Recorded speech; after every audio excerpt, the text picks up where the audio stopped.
అబ్బా! ఏంది గోంగూర ఇంత ఫ్రెష్‌గా ఉంది అనుకుంటున్నారా? మా ఇంట్లోదే అండి. ఈరోజు దీంతో గోంగూర చట్నీ ఎలా చేయాలో ఆ రెసిపీతో మీ ముందుకొచ్చాను. ముందుగా కళాయి తీసుకొని అందులో ఆయిల్ వేసి కారానికి సరిపడన్ని ఎండుమిర్చి వేపాలి. ధనియాలు, జీలకర్ర కూడా వేపాలి. ఏవి అయితే వేపామో అది చల్లారాలి.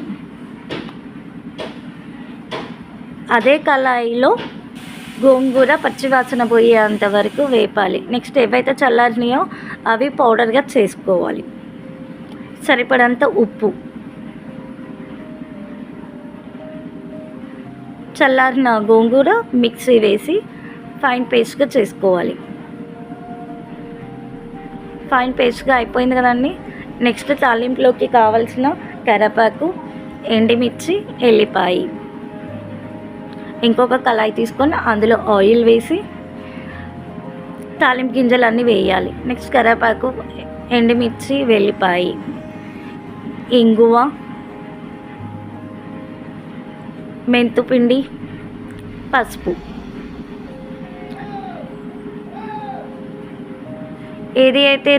ఏదైతే మిక్సీ చేసి పెట్టామో ఆ గోంగూర పేస్ట్ కూడా ఇందులో వేసి 2 మినిట్స్ ఉంచినాక దింపేయాలి. ఇందులోకి ముద్దపప్పు కాంబినేషన్ పెట్టుకుని తింటే సూపర్గా ఉంటుంది. Thank you.